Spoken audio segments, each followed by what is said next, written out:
Tapi hari ini ketika video ini dibuat, akhirnya saya mengambil kesimpulan bahwa ijazah Pak Jokowi itu asli. Kita mulai dari realita pendidikan di Indonesia yang hampir semuanya itu terkait dengan kepalsuan. Banyak anak-anak yang mendapatkan nilai itu dari mencontek seperti yang barusan dijelaskan, dan yang lebih pentingnya adalah bahwa guru-guru itu memberi nilai itu biasanya juga palsu. Guru Gembul ini seakan mengatakan bahwa seluruh ijazah di Indonesia ini dianggap palsu karena sistem pendidikan di Indonesia yang juga palsu. Apakah betul demikian? Sebagai seseorang yang mengenyam pendidikan hingga pasca sarjana dan pernah menjadi staf pengajar di salah satu perguruan tinggi di Indonesia, saya ingin membagikan pendapat saya juga. Jika kalian ingin mendengarkan, simak sampai selesai.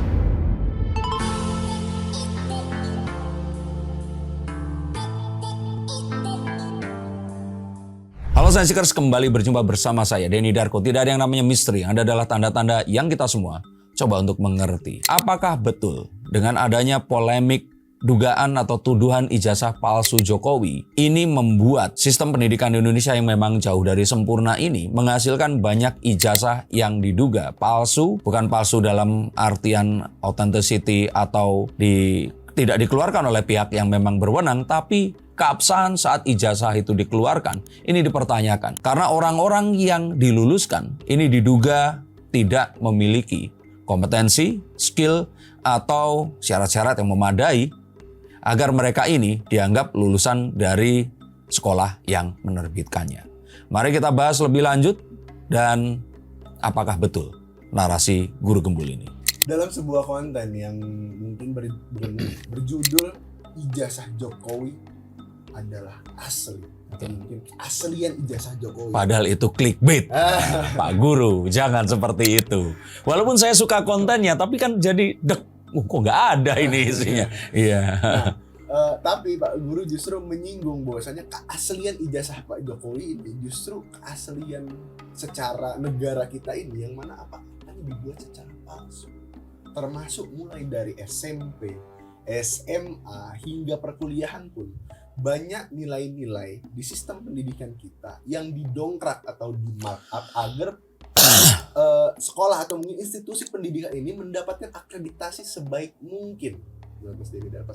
Stop dulu sebentar untuk kalian semua yang merasa atau menganggap bahwa saya hanya membacakan tarot untuk artis-artis. Kalian salah. Kalian pun berkesempatan untuk bertatap muka dengan saya atau menanyakan apapun yang kalian ingin tanyakan, dan biarkan kartu-kartu saya di sini mencoba untuk mencarikan alternatif jalan keluar dari pemecahan permasalahan yang terbaik untuk saat ini dan mendatang. Dan saya jamin ini semua akan private. Hanya kalian dan saya yang akan mengetahuinya. Apapun permasalahannya. Karena saat sebuah masalah terjadi, sebenarnya sebuah solusi itu menanti. Dan siapa tahu solusi terbaik dari permasalahan kalian akan ketemu saat kalian ngobrol dengan saya, dan izinkan saya untuk membuka setiap kartunya kepada kalian. Hubungi segera nomor di bawah ini, dan pastikan nomor ini saja, dan izinkan saya untuk membantu memecahkan permasalahan apapun yang kalian alami. Semoga informasi ini bisa membantu kalian memecahkan permasalahan kalian. Oke, lanjut ke konten yang berikutnya. Yuk. Berapa di antara para netizen di sini, para sensikers atau baraya Pak Guru Gembul, yang bisa bahasa Mandarin? Saya pun nggak bisa. Tapi pertanyaan ini adalah sebuah pertanyaan penting untuk membuka konten ini. Kalau kalian saat ini atau tadi berpikir apa poinnya, apa sambungannya dengan mempelajari bahasa Mandarin, nah marilah kita letakkan hal ini tadi di tempat yang lain dulu.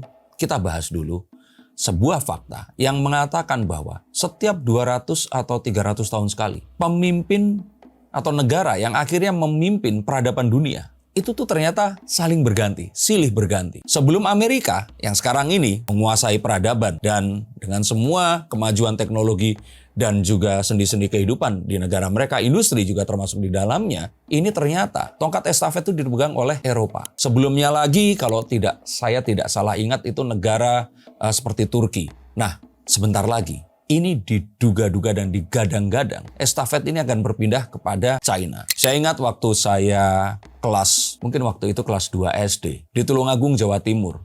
Saya diajak naik mobil, terus kemudian didaftarkan ke les yang saya nggak pernah minta oleh orang tua saya. Les bahasa Inggris. Dan saya menjalani hari-hari ini dengan berpikir, kenapa saya harus belajar bahasa Inggris? Padahal di film-film bahasa Inggris yang saya tonton, itu ada teksnya semua. Sampai akhirnya, hiduplah di era saya berkuliah, ternyata orang-orang memang harus bisa berbahasa Inggris untuk membaca textbook semacam ini. Atau ini. Dan textbook yang lainnya. Dan guess what? Sekarang, di era YouTube dan globalisasi seperti sekarang, anak saya umur 9 tahun yang nggak pernah saya leskan bahasa Inggris, itu bisa bercakap bahasa Inggris, mendengarkan dalam bahasa Inggris, dan menulis dalam bahasa Inggris yang lebih baik dibandingkan bukan saya saat usia 9 tahun. Bahkan mungkin saya di usia saya sekarang. Hanya belajar dari YouTube saja. Nah, artinya apa? Sebuah kegiatan atau sebuah aktivitas itu tidak serta-merta kita akan tahu kebutuhannya sebelum kita akan mengerti kegunaannya. Mengerti maksudnya? Oke, mungkin kalau kalian lupa, ini saya kembalikan ke sini. Guru Gumbul di sini mempermasalahkan bagaimana nilai itu dipalsukan. Bagaimana kenaikan kelas itu pun juga diatur. Bagaimana ijazah itu juga akhirnya dikeluarkan begitu saja.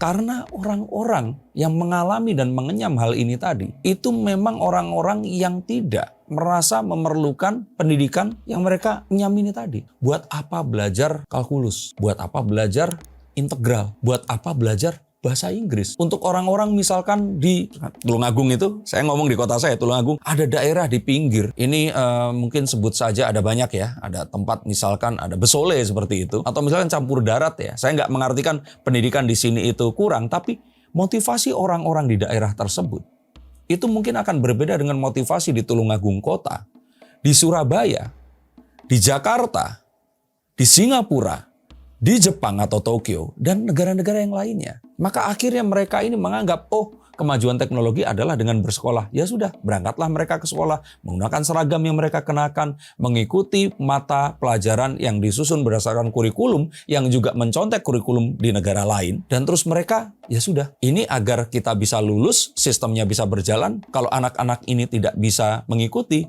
ya diluluskan saja. Karena saat mereka lulus pun, mereka akan bekerja jadi buruh. Mereka akan bekerja jadi petani.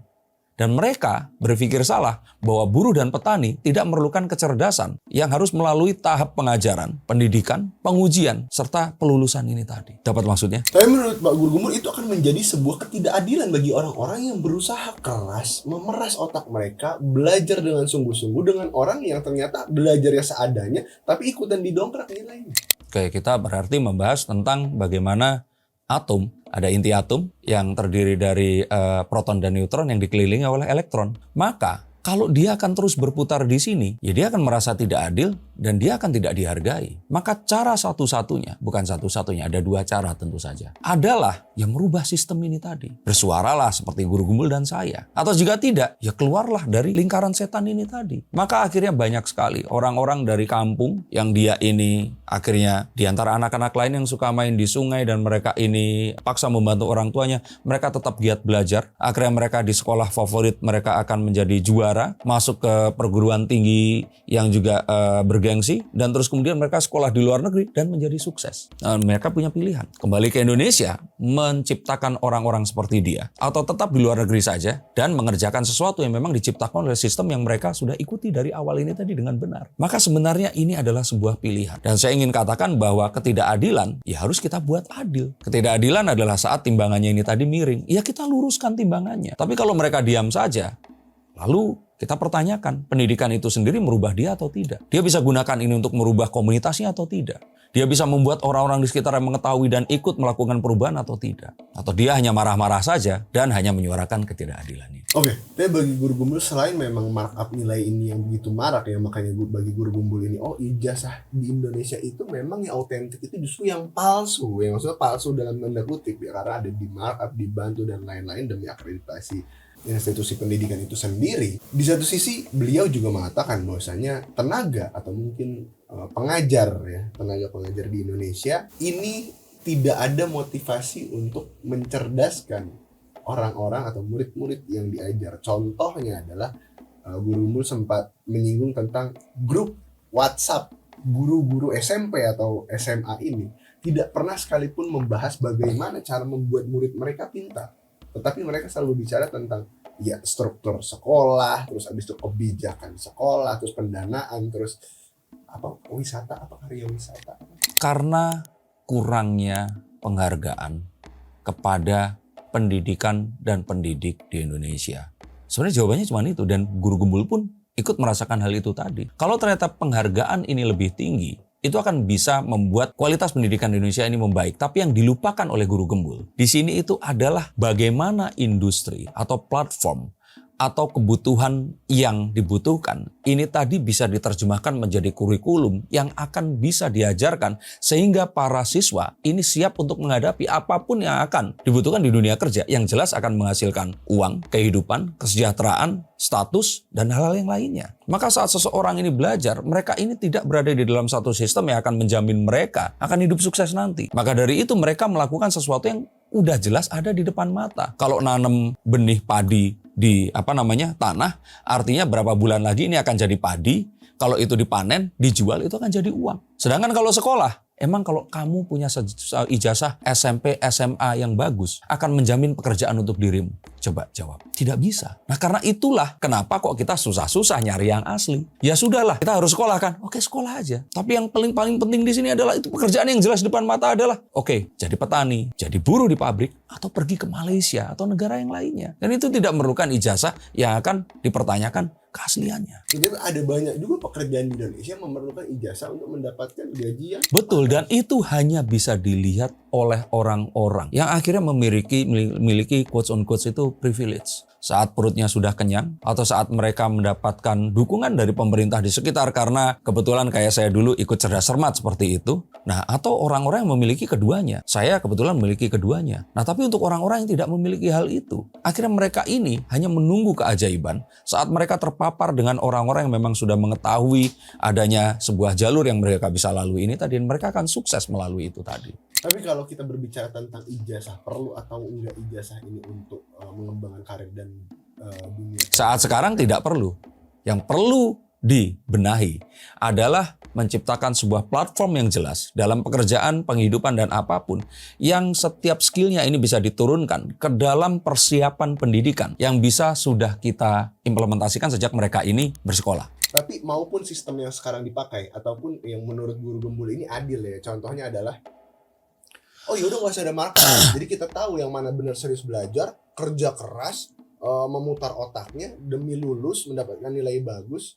Maupun sistem yang sekarang yang mungkin menurut guru gembul ini, oh iya palsu. Kan pada akhirnya mereka antara dua sistem ini akan berakhir di seleksi alam juga gak sih bahasanya dalam quotes on quotes? Oh iya, kalau seleksi alam tentu saja. Bahkan seleksi alam itu sudah muncul sejak awal saat mereka harus memilih apakah mereka akan belajar atau membantu orang tuanya. Saya ingin katakan sekali lagi, untuk saya yang kebetulan lahir di keluarga yang berada, saya memiliki kesempatan untuk makan dengan kenyang, tidur dengan nyenyak, lampu yang terang, dan saya bisa belajar dengan baik. Tanpa memikirkan bahwa orang tua saya besok harus makan apa, akan naik kendaraan apa, pergi ke sekolah, dan sebagainya. Tapi untuk orang-orang yang tidak memiliki apa-apa ini, mereka harus berani mengambil sebuah resiko untuk memotong atau memutus rantai kemiskinan dengan cara belajar ini tadi. Nah, jika hal ini bisa ditunjukkan, anak-anak ini bisa seakan-akan diberikan sebuah terawangan bahwa mereka akan sukses jika mereka ini belajar dengan benar, mengerjakan ujian dengan jujur, maka sejati-jatinya mereka ini pasti akan mau belajar dengan sebaik-baiknya.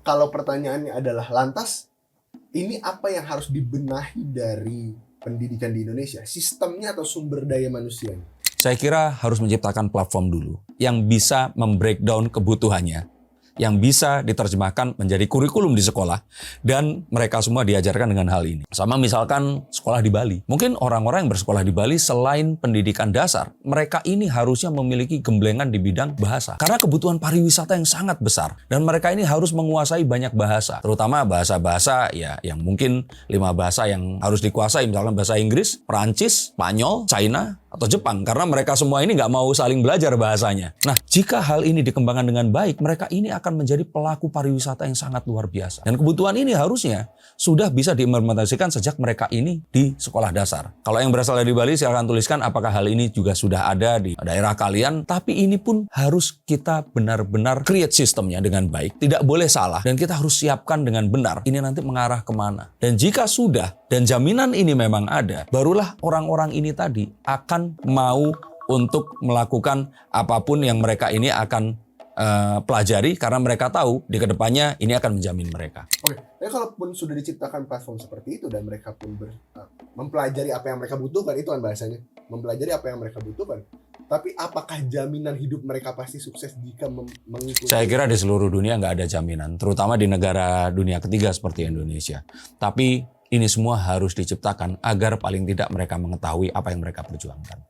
Berarti PR terbesar Indonesia ini kan sebenarnya ya tadi awalnya ada platform untuk menempatkan orang-orang ini di kolam-kolam yang benar ya, bahasanya begitu kan? Betul. Di kolam-kolam yang benar. Nah, PR terbesar Indonesia setelah platform kan sebenarnya sistem pendidikannya. Yang mana sistem pendidikannya ini ya markup nilai dan lain-lain ini kan kembali lagi ya yang lupa waktu itu siapa yang pernah ngomong, tapi saya pernah dengar ada influencer juga bilang pendidikan Indonesia ini bentuknya ini seperti perusahaan jadinya, ngerti nggak? Jadi kayak apa-apa diduitin termasuk jalan-jalan pariwisata apa sih bahasa? Study tour ya kan, jadi perpisahan. dibikin untung. Karena itu tadi menjadi pengajar itu nggak ada untungnya.